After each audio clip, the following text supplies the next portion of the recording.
there's this opposing force of them versus us. And the them are very self-righteous. It's almost like, a religious sect or something like this. It's black and white, and you guys are no good for society. You're losers, and your culture stinks. It's weird, and you just need to conform with the rest of us and, live in the suburbs and walk a very, Mormon type Utah line. By the way, Utah has the highest suicide rate and the highest opioid addiction rate in the country because people are trying to fit into that box, but they're terrified of the weirdness that cannabis culture embraces. So beautiful. The can of fam. Leaf Life. As the capitalizing on cannabis continues by carpetbaggers and corporations, the sacredness of the plant becomes lost. But as the exploitation is inevitable, how do we safeguard the legacy that we beLEAFers hold dear to our hearts? This is Preserving Cannabis Culture. No culture vultures here. No, sir. Our first segment, Roots and Community. That's the ballast, right? To preserving cannabis culture. And in our second segment, International Stoner Pride. Let's get worldwide. Before we get educated, however, we've got to get medicated. So let's get stoned. Let's go. That's how you do. Howdy do. Wherever your day has led you. Now it's time to fire up, chew up, or drink up. But get in the mood as we introduce this show's Greg the Guinea Pig. Hey, what's up, y'all? It's Greg the Guinea Pig. Who's our guest this week? Greg the Guinea Pig warning. These tasks are undertaken by experienced cannabis users and under the supervision of accredited professionals. So please take our advice and definitely try this at home. Here she is, CAITLYN Ryan. She's the executive director of the Washington State Cannabis Alliance. Of course, we broadcast from Leaf HQ in Seattle. And CAITLYN is also a Tier 3 producer processor of Smoking Phoenix Cannabis Company. She is legit. Welcome to the Leaf Life podcast, CAITLYN. Thank you. I'm really excited to be here. It's about effing time. Yeah, no, it's been a bit. How long have you been with the Cannabis Alliance? A very important organization. Yeah, with the Cannabis Alliance, it's been about 7 years. Jeez. Before that was organizing just in Central Washington. So been in it since the beginning. So all 10 plus. How long has the Alliance been here, and what have you guys achieved in those years? Yeah, so the Cannabis Alliance 2025 is our 10-year anniversary. Wow. As an organization. Prior to that, it was made up of about 4 different smaller groups that had been working prior to legalization as well. And in that time, the list is long. We were able to pass a good amount of legislation, like removing the excise tax for patients last year. So if you're a patient, like that's 70% savings on your medicine. Arrest protection for patients. It used to be that patients could be arrested first if they were growing plants, for example, and then they had to prove later. So now they have the same rights as everybody else. Should have happened in the beginning. Vacation of nonviolent misdemeanors, if anybody has that on their record. That's just the legislation that we've been working on. We've also been working behind the scenes to we're going to talk about preserving culture, right? Yeah. Early on, there was some legislation that passed that, a lot of OGs were not for I-502 when it passed. That's the legal cannabis regulation, or what do you call I-502? I-502 was, legalizing adult use cannabis here in Washington State. We, along with Colorado, were one of the first in the country. The first. You're right. Yeah, you're right. Yeah, you're right. Well, look, we'll talk more, but first we got to get you high. So let's spin that wheel, please. AJ, and see what CAITLYN's going to be hitting. And now, what's in AJ's stash? All right. What do you got, AJ? All right, y'all. Sorry to cut you off, but we got to get you stoned first. You know what I mean? It's 100% correct, Paul. Something felt a little vacant. I don't know, missing, Right. We've got Heavenly Live Rosin today. Heavenly Buds, man. They're a Washington company. They've been around for quite some time here with us, and we're going to be smoking on Guava Melon. It's a live rosin. Melonz. I'm stoked about this. It's a GG 4 times Skittles. Guava Melonz. Got to get that Z on the back. Yep. Okay. So let's see. Let's get Kate.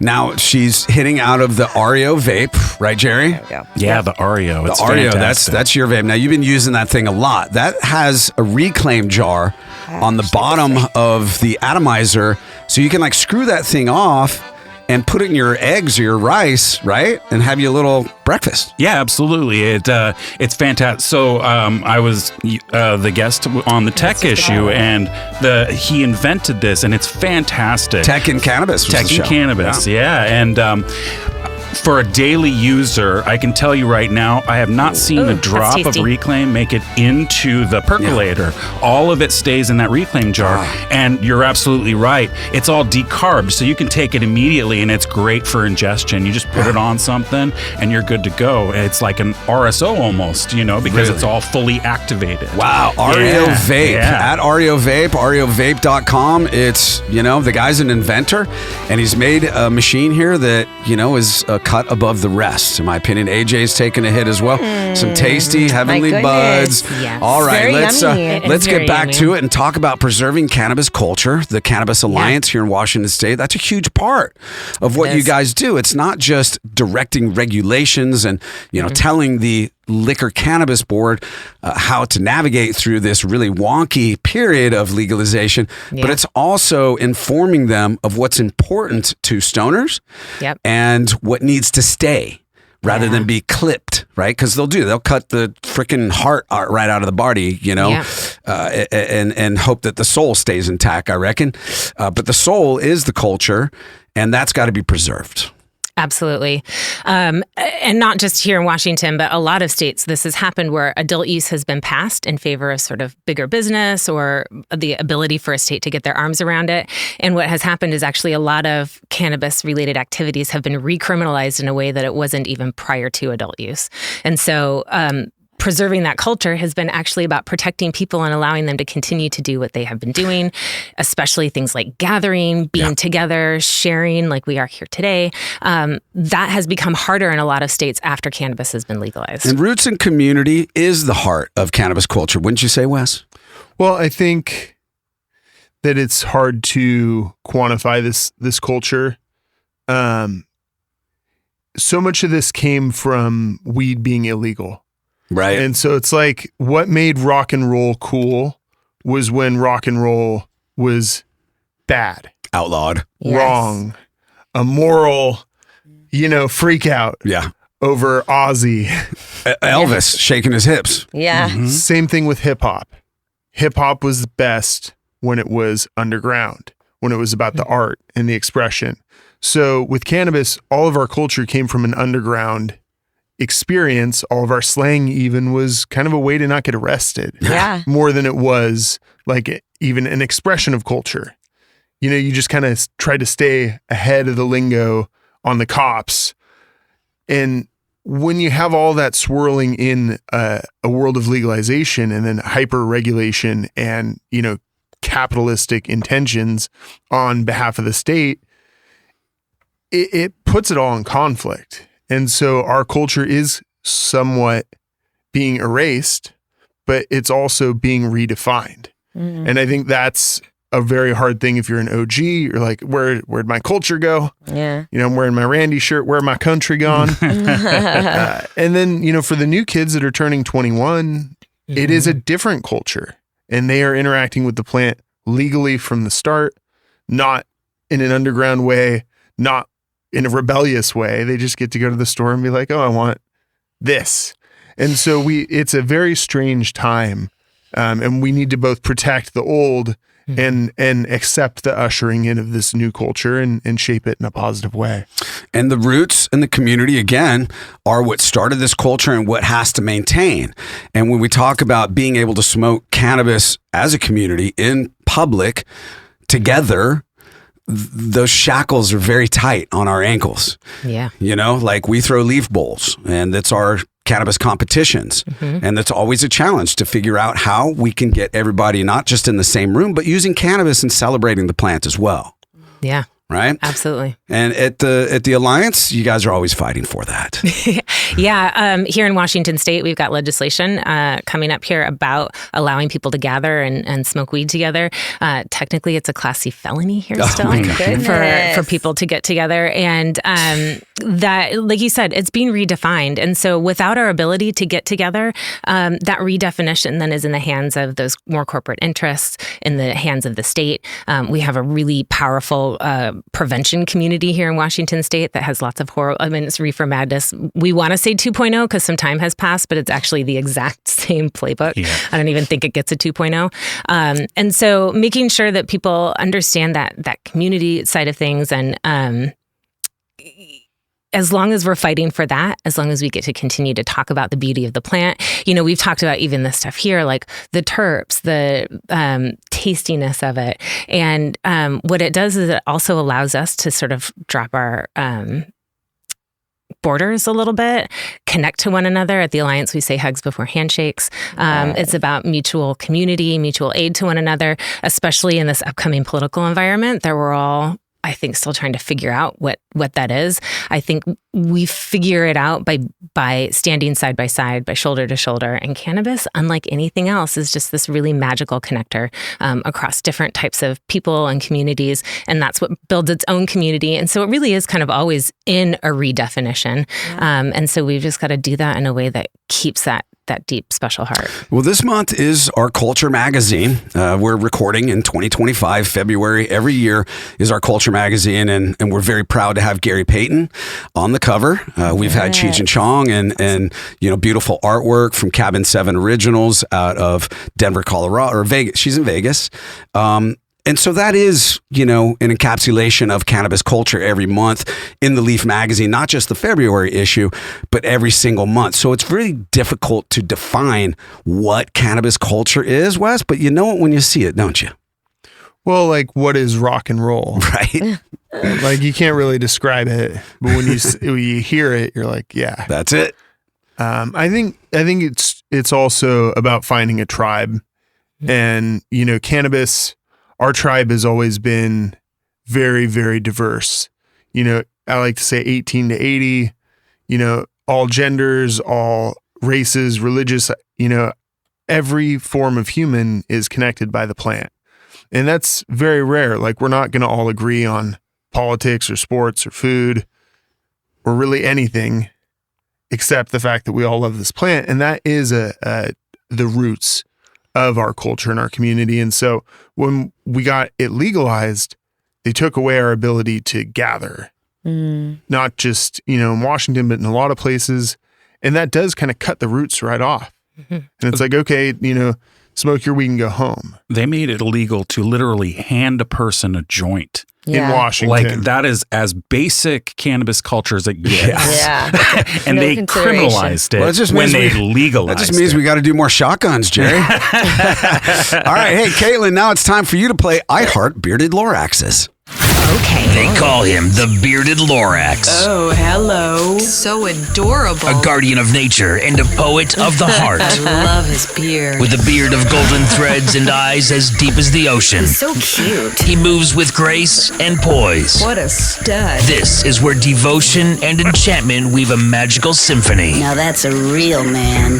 This is I Heart Bearded Loraxes. Wow, Doobie went deep on that one, Wes. I miss Mary. She always reinforces that. I look over to Jerry, and it's just not quite the same. I'm sorry. It's Jerry, you're awesome. All right, here you go. Number one, I Heart Bearded Loraxes. You ready, CAITLYN? I'm ready. Pay very close attention. All right. She just made a heart sign with her hands. Oh. Very well done. All right, number one. If a bearded Lorax felt like a snuggly bug in a rug that was tugged on by a rascally pug, would he take a drug while in the tub in a sub that could fit in the hole that he dug? Oh. It's a yes or no. Yeah. Is he drinking it from a mug? Absolutely. Then yes. She's correct. Especially if it's a cold plunge, right? Yes. One of the bearded Lorax's favorite things to do is taking drugs while in the tub out of a mug. Oh. When he's, okay. Great. Well done. You're 1 for 1. Number 2. After taking a drug through a mug while in the tub in a sub that could fit in a hole that he dug and feeling like a snuggly bug in a rug, would he tug back on the rug that was being tugged on by a rascally pug? Oh. Well, she's thinking hard. I think yes. She's deducing, and she's correct. Yeah. Yes. The bearded Lorax loves to play with a pug that is tugging on his rug, but don't expect his red tabby cat Mac to take part in the fun because he is autistic and is terrified at any erratic motion. It's true. Fair. He has an autistic cat. Totally fair. Yeah, totally fine. Yeah. We love Mac. Yeah. And he's orange. Aren't they all autistic? And he I was loves gonna what? say, No. especially orange Orange Just cats. Mac. Orange Just cats, Orange yeah. cat energy. Okay. Every time I walk in the house, Mac's like, there's a weird person in here. Pew, gone. I'm like, is it my hair? Or no. There we go. Number 3. In that rug that's being tugged on by a rascally pug named Doug, while the bearded Lorax is on a drug in the tub in a sub that could fit in a hole that he dug, with Doug the pug, who is also feeling like a snuggly bug in a rug after tugging on the rug, would the bearded Lorax grab a beer and stay clear of the deer that he sees in his rear view mirror? Oh. I think that does not rhyme, and so no. She's absolutely right. Of course she is. She's a wonderkin, for Wes. She's a well-studied woman. Hey, the bearded Lorax has been sober 2 years now, and beer is not an option, but he will smoke the nug that he found in the rug that popped out while tugging on the rug with Doug the pug. But that's a whole nother story. Way to go, CAITLYN. 3 for 3. Wow. Thanks. You know your Loraxes. I do know my Loraxes. That's She hearts accurate. them, Jerry. I heart them. If you want to discover cannabis news, reviews, entertainment, and culture, and explore every single Leaf magazine at your convenience, search leafmagazines.com. Coming up in our second segment, we'll talk about International Stoner Pride, and we'll get another spin of AJ's Wheel and kick it all off with another episode of Not For Nothing. These products have intoxicating effects and may be habit-forming. Marijuana can impair concentration, coordination, and judgment. Do not operate a vehicle or machinery under the influence of this drug. There may be health risks associated with consumption of these products. For use by adults 21 and older. Keep out of the reach of children. Leaf Life. Welcome to the second half of this Leaf Life show called Preserving Cannabis Culture. In just a moment, we'll get into International Stoner Pride and how that's key to maintaining this movement. And we'll spin AJ's wheel to see what products CAITLYN Ryan, who's the executive director of the Washington State Cannabis Alliance, also a Tier 3 producer-processor of Smoking Phoenix Cannabis Company. This shows Greg the Guinea Pig and what she's going to be trying next. All right, AJ, spin that wheel for a second time. What's in that stash, AJ? All right, you guys. So we've got this beautiful Disposable here. Nice. Of course, by Heavenly. We're smoking on the Papaya Melonz. Yep. And, look There it at goes. that. Nice. A nice hit. Looks like a good Lovely. vape card. That's rosin? Yeah. Live rosin? It's a live rosin, and this is actually their specialty. They specialize on hash, live rosin. They grow premium top shelf, but their focus is hash and live rosin. So you're going to get the best terps out of their Washington products. Company, Heavenly. Yeah. Oh. They're known for their small batch. They're known for high quality product. Look, she's taking it. She's like, I'm just going to take a sip when I come in here. She's going in for her 5th dab. Awesome. Nice. Those are the best. Live rosin. Heavenly in the house. All right, looks tasty. So, International Stoner Pride. Now, as we sit here in Washington, you know, cannabis is pretty commonplace, right? Mm-hmm. We were, like we mentioned in the first segment, officially the very first state in the country to legalize cannabis, and really the first place to legalize cannabis internationally. But around the world, people look to the West Coast, California, Oregon, and Washington for the lead of cannabis culture, where it's headed, where it's been, because it's always been established here. So we are under the microscope and to a degree scrutiny of what's the next thing that's going to catch fire and influence the rest of the world. So we need to make a good example as stoners here on the West Coast. And it's why we do a podcast and publish a magazine. Obviously, we're very serious about it. Mm-hmm. But it's important for those people in wherever, Bulgaria, Thailand, anywhere that there's a stoner, and there is one in every country in this world, to keep this movement going. Yeah. Right? Yeah. Pride is a huge factor in cannabis. If you look at the LGBTQ community, pride is their, it's their slogan. We need that same energy with cannabis to get that type of attention and acceptance from not just the political sphere, but people who still believe that cannabis is a dirty hippie drug. The stigma, we got to break it. And the more professional of an approach we can take, in my opinion, as stoners, the better chance we're going to have of surviving the long run. Absolutely. I think it's important to acknowledge the fact that adult use wasn't the beginning of the cannabis market. The cannabis marketplace has been around since forever. It's also still here. It's a parallel market. It's not legitimate legally, but it is legitimate in the fact that it's good weed, it's good growers. A lot of patients still access that marketplace. And so the bridge that we need to build is an understanding of that original market and how it impacts everything else. That original market was based in neighborhoods. Right? You knew who grew your weed. You had conversations, not just about most of the time. But yeah, you knew who grew your weed. The conversations weren't just about the weed. It was about your life. It was about everything else around you. And so as we are building this bridge and recreating the culture, I think what we need to protect above all else is the ability for growers to grow good weed at a price point that allows them to stay viable, so that and when the rest of the world is looking at us, what they're looking at, it always starts with fireweed.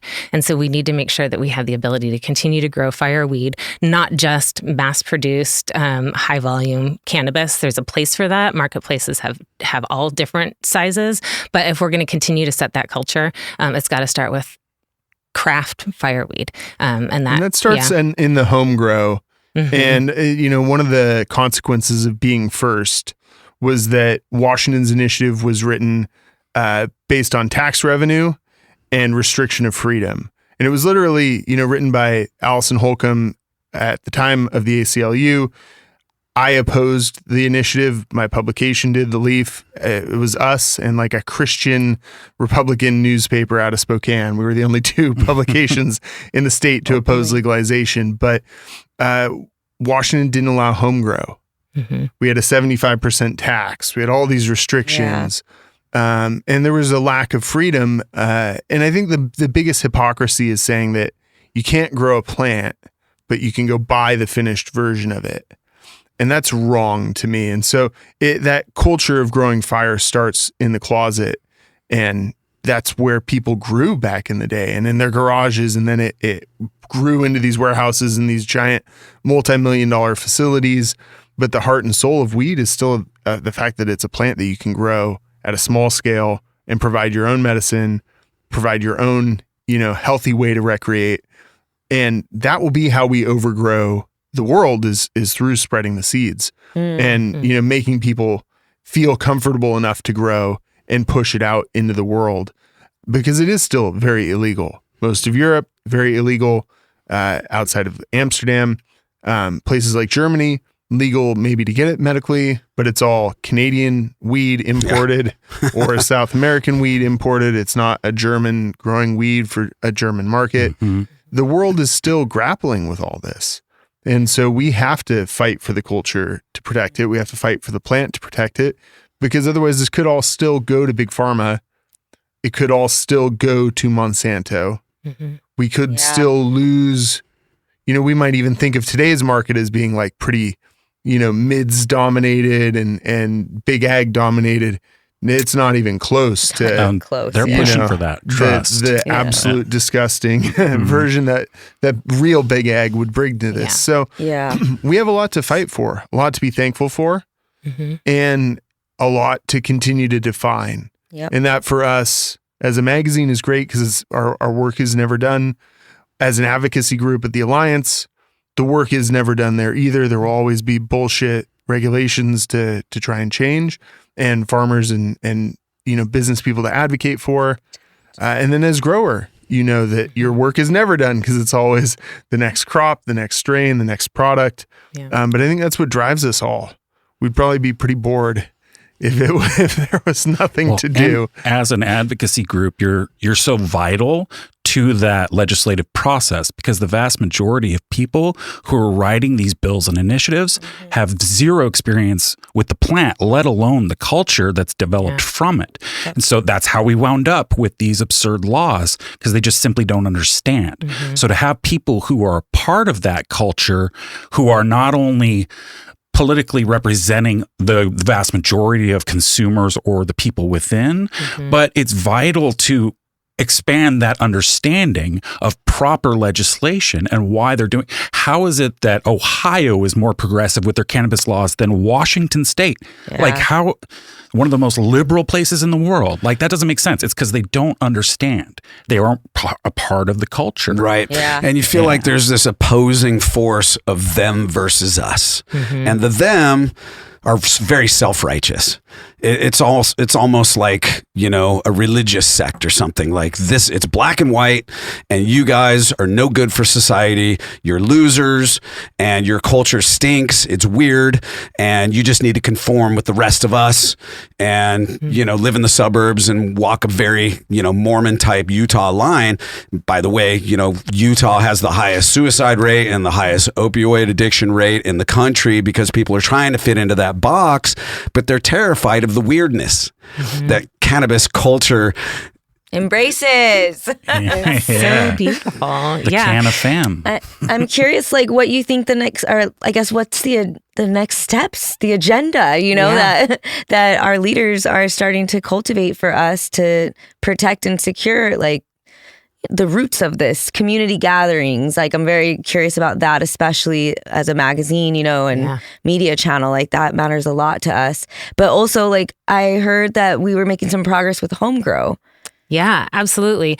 And I think even internationally, so all other countries are going to follow what the United States does. So they're all watching to see what our federal legalization process is going to be. And then the rest of the world is going to follow that. So we have a big responsibility, not just, I mean, we're here in Washington State, but as a country, and especially smaller groups like the Cannabis Alliance that are state bound, to connect with other states and really continue, and no pun intended, but this grassroots effort to ensure that this is the voice that's heard in this process. Because like you said, when we say big guys now, it's nothing compared to international conglomerates. Drop in the bucket. Yeah, that's a completely different story. And so really this is a fight for our lives. It's David versus Goliath. David versus Goliath, only if David were a miniature, tiny little person. And, you know, I mean, the scale is even bigger than that.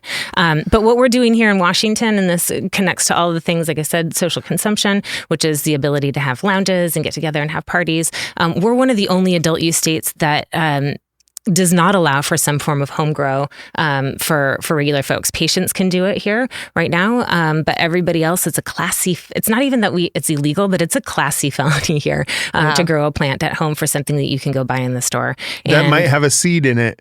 You can literally buy some seedy, you know, shitty weed off the shelf, plant that seed, and you're a felon. Yeah, absolutely. And isn't that just the ultimate, like, form of hypocrisy? And even folks like Allison Holcomb and Pete Holmes, who were some of the original writers of these laws, have now come around, and they have come to the legislature saying, hey, listen, like, it's been a decade. We need to get this right. It was probably not the right thing in the first place. We're big enough to admit that this does now need to change. And so at this point, it's really just about, like you said, getting that legislature to understand that this is not the devil's lettuce. It really isn't. And unfortunately, they're still sort of holding on to those old stigmas. But the more we have the conversation, the more the needle gets pushed down the road. Early days, I had folks kick me out of their office once they found out why I was there. That doesn't happen anymore. We have some champions in the legislature that are working on it. And so we're going to keep pushing. We have a new governor who we don't believe is opposed to home grow. Our last governor was against it, and that's probably why it never went anywhere. Beat it, Jay Inslee. Beat it. Don't try running for president, buddy. You know, one thing to mention is that there's like a liberal do as I say, not as I do attitude that we really saw, like with Governor Newsom in California, eating out at the French Laundry with no mask on while enforcing mask mandates. Washington's legalization is like that. It's legal if you buy it at the store at this incredible tax rate, but not if you buy it, you know, grow it at home. Now that all the liberal kind of progressive states have legalized, we're seeing conservative states legalize that are more kind of freedom oriented when it comes to the way that they enforce laws, whether it's gun laws or, you know, different types of, like, even automobile laws. Simpler in red states, more complex in blue states. Not going to get into whether that's better or worse, but the end result is that, like, Arizona, great example, had the worst weed laws really in the country. You could go to prison for a gram of weed. You could go to prison for a pipe. Now you can smoke weed anywhere you can smoke a cigarette. Yeah. Because they're just like, oh, it's legal. So it's legal. You can grow it. You can share it. You can sell it at, a retail store. You can share it with friends. You can smoke it publicly. And I think that's like the type of legalization we need. Yeah. Like 10 years ago, it was like, how do we make a form of legalization that's acceptable to the masses? And, there was this pressure that I think Allison and Pete kind of put on themselves because they had a chance to be real trail breakers, to really stand up for freedom. The ACLU should have stood up for the right to grow a plant, not say, oh, it's legal if you by the tax version. And that's so anti-ACLU. It makes me sick today. It made me sick then. It makes me sick that people have gone to prison for growing weed since it's been legalized here. Now, though, we have a chance to say, okay, let's do it, the conservative way, which is to say, okay, it's legal. Treat it like it's legal, not like it's got these other areas that you have to still check a box in. And I think that is a chance for the country to be like, okay, it's more impressive to see Arizona go from being completely illegal and people in prison to being completely legal than it was for progressive Seattle that already didn't arrest people for weed to suddenly be like, now you can buy it at a store at a 47% tax rate. That's not progress. And like the experience for the human is the point, right? Like we're liberated beings. Like, so I was in Arizona at my cousin's bachelor party in a pool, it was like a bachelor party at the pool. And I pulled a joint out and I hesitated or I saw people smoking, people were smoking, drinking, all the things were happening. But I pulled my joint out. Of course I hesitated because I'm indoor, but the security actually saw me, the security officer. And he walked over and he said, it's okay. You can do that.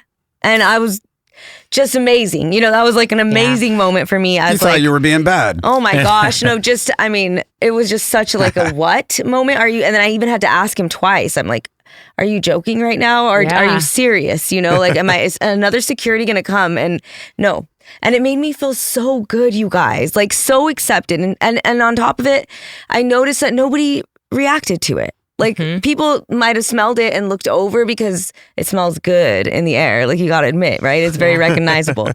But the feeling I had of just feeling normal and accepted and nobody acted strange or weird. People were doing all their own things. And I just, I'm just ready and I'm excited. Yeah. I'm excited for this. Well, that's stoner pride. I was just going to say, and that's the number one most important thing all of us can do is fucking just smoke. Oh, I don't know if I can do that. You can say fuck. Yes, we're stoners. Okay, thank God. Fucking smoke a joint with some friends outside. In public and let them wrestle you to the ground and take them to court. Which and win. they're not going to do, exactly. right? And not only that, invite somebody into the circle, right? Yeah. This is really the heart of cannabis culture is that circle, is the puff, puff, pass. And so as long as we're continuing to do that with each other and inviting more people in, the do as I say, not as I do, the amount of legislators actually that do partake is a lot. It's a lot higher than you think. It's a lot higher than you think. But the political pressure to not acknowledge that is real. And I have to respect that to a certain degree. But the more you let people know that it's safe out in the sun, the better off we're all going to be. And that's how that culture continues. Sash more. Start blazing brazen. Sash more. All right, CAITLYN, now it's time for you to play Man's Best Friend. Now, humping your leg and asking, how well do you know your dogs, dog? That's my dog. This is Man's Best Friend. That's my dog. All right. So this is not to be confused with I Heart Bearded Loraxes. This is actually about dogs. All right. Man's Best Friend. You may be a dog lover, but can you name the most famous dogs in history? Try not to confuse bearded Loraxes. Okay. I've only been called a dog. I'm not actually. Well, they're both very hairy and they pee on fire hydrants. Yeah. I have an adorable 9-month rescue dog and he is the best. There you go. Yeah. Hell yeah. What's his name? Link. Like Zelda. I love it. And you have 4 kids, right? I do. You got a fun household there. I really do. Right on. It's good times. All right, here we go. Number 1.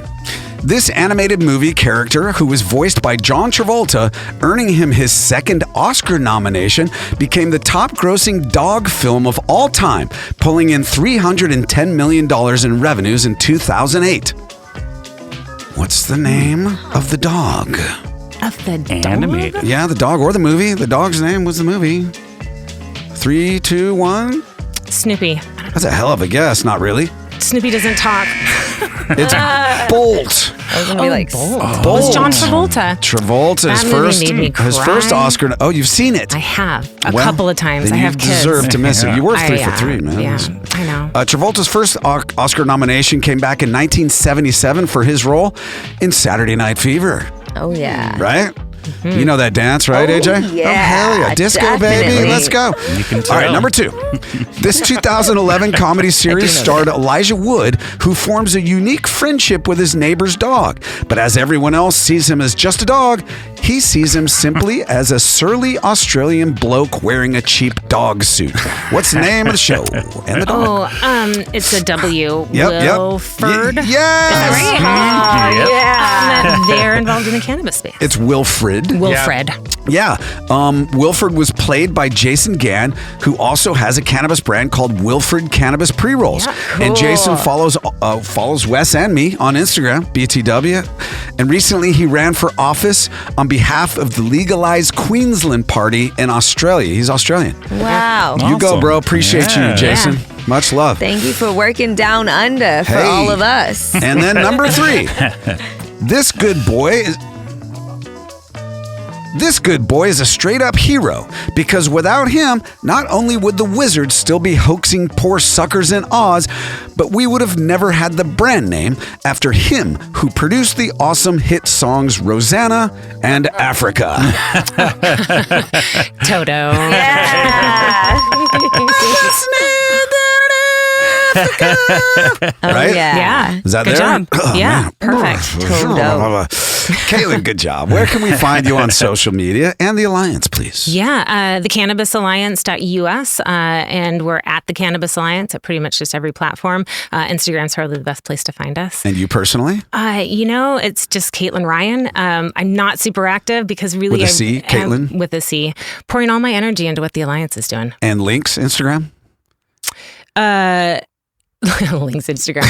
I gotta get him one. You're right. He Gotta looks get him one, adorable in a bow tie. Exactly. Yeah. CAITLYN, thank you so much for being on the Leaf Life podcast. Thank you. It was a pleasure. Hey, Wes, next week, graffiti and cannabis. Ooh, that's interesting. I'm excited. I'm so excited about this one. Let's you guys. spray paint some shit. Yeah. Oh, yeah. Bomb them. Download this and all Leaf Life episodes at leafmagazines.com. And please subscribe on YouTube at Leaf Life Podcast V2. Now get ready for another episode of Stony Baloney, which is also available at leafmagazines.com. And please be kind to animals and link. Your hosts for Leaf Life are Mike Ricker and Wes Abney. Leaf Life is produced by Mike Daly. Some of the music heard is provided by purple-planet.com. Every bit of cannabis you use is female, so please respect the ladies. Leaf Life is brought to you by Leaf Nation, featuring Alaska Leaf, Oregon Leaf, Northwest Leaf, Maryland Leaf, Utah Leaf, Northeast Leaf, and California Leaf. On the shelf now in your local retailer. Now, please stay tuned for this week's edition of Stony Baloney by Mike Ricker.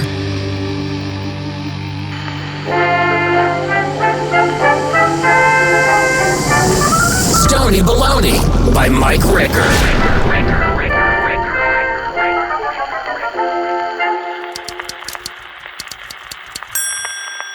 Marry the ketchup.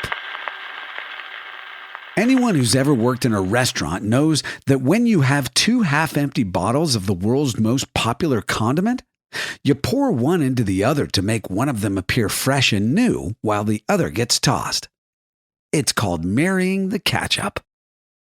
That's a figurative term. But what if we made it literal? Because let's face it, there are a lot of people on this planet who are unhappily married. And if they could run off with a bottle of ketchup to a tropical island for a glorious honeymoon without the rough repercussions of divorce, most would probably drop everything and go. Think about it. A plush balcony overlooking the crashing waves of a majestic coastline with your culinary love? Where's the sign-up sheet? If I could marry a bottle of ketchup, I probably would. We already share bodily fluids, so why not consummate what you consume? I mean, talk about compatibility. I want succulent red flavor, and the sauce's only objective is to be eaten. In no time, we'll have a small family of packets. And it will never divorce you for inviting other tasty items into the relationship. Like a greasy burger beckons to be dipping in the dripping. And French fries are lacking the jazz with no salacious sauce to give them pizzazz. Ketchup is good on just about everything. In fact, I'm pretty sure that if you look up the food pyramid from the year 1955, it will tell you that man can survive off ketchup alone. Because we're not just talking about tomatoes and sugar, but onions, cloves, garlic, and other healthy items that puts the zing in amazing. I understand that there are some cultures that prefer soy sauce or chili sauce, but I don't get it. You could smother a pipe wrench with ketchup and it would probably still taste good. By the way, is ketchup really the world's most popular condiment? For me, it's bubble hash.